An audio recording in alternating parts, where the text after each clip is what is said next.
Genesis chapter 29. Then Jacob continued on his journey and came to the land of the eastern peoples. There he saw a well in the field, with 3 flocks of sheep lying near it, because the flocks were watered from that well. The stone over the mouth of the well was large. When all the flocks were gathered there, the shepherds would roll the stone away from the well's mouth and water the sheep. Then they would return the stone to its place over the mouth of the well. Jacob asked the shepherds, "My brothers, where are you from?" "We're from Haran," they replied. He said to them, "Do you know Laban, Nahor's grandson?" "Yes, we know him," they answered. Then Jacob asked them, "Is he well?" "Yes, he is," they said. "And here comes his daughter Rachel with the sheep." "Look," he said, "the sun is still high. It is not time for the flocks to be gathered. Water the sheep and take them back to pasture." "We can't," they replied, "until all the flocks are gathered and the stone has been rolled away from the mouth of the well. Then we will water the sheep." While he was still talking with them, Rachel came with her father's sheep, for she was a shepherdess. When Jacob saw Rachel, daughter of Laban, his mother's brother, and Laban's sheep, he went over and rolled the stone away from the mouth of the well and watered his uncle's sheep. Then Jacob kissed Rachel and began to weep aloud. He had told Rachel that he was a relative of her father and a son of Rebekah. So she ran and told her father. As soon as Laban heard the news about Jacob, his sister's son, he hurried to meet him.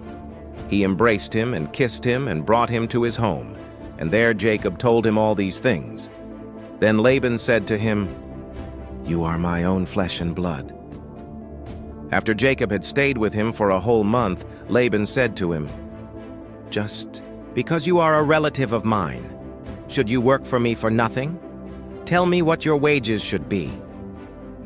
Now Laban had 2 daughters. The name of the older was Leah, and the name of the younger was Rachel.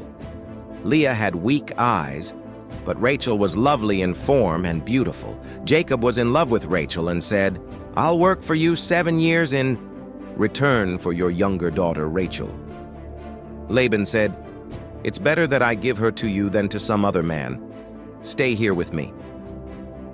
So Jacob served 7 years to get Rachel, but they seemed like only a few days to him because of his love for her. Then Jacob said to Laban, "Give me my wife. My time is completed, and I want to lie with her." So Laban brought together all the people of the place and gave a feast.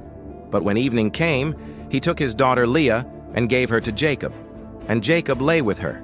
And Laban gave his servant girl Zilpah to his daughter as her maidservant. When morning came, there was Leah. So Jacob said to Laban, "What is this you have done to me? I served you for Rachel, didn't I? Why have you deceived me?" Laban replied, "It is not our custom here to give the younger daughter in marriage before the older one. Finish this daughter's bridal week. Then we will give you the younger one also, in return for another 7 years of work." And Jacob did so.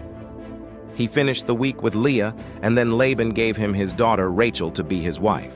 Laban gave his servant girl Bilhah to his daughter Rachel as her maidservant.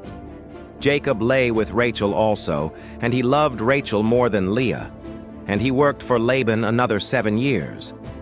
When the Lord saw that Leah was not loved, he opened her womb, but Rachel was barren.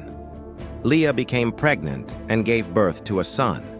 She named him Reuben, for she said, "It is because the Lord has seen my misery. Surely my husband will love me now."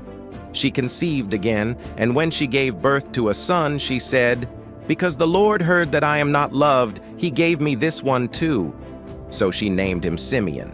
Again she conceived, and when she gave birth to a son, she said, "Now at last my husband will become attached to me, because I have borne him 3 sons."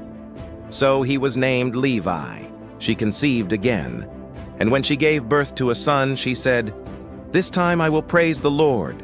So she named him Judah. Then she stopped having children.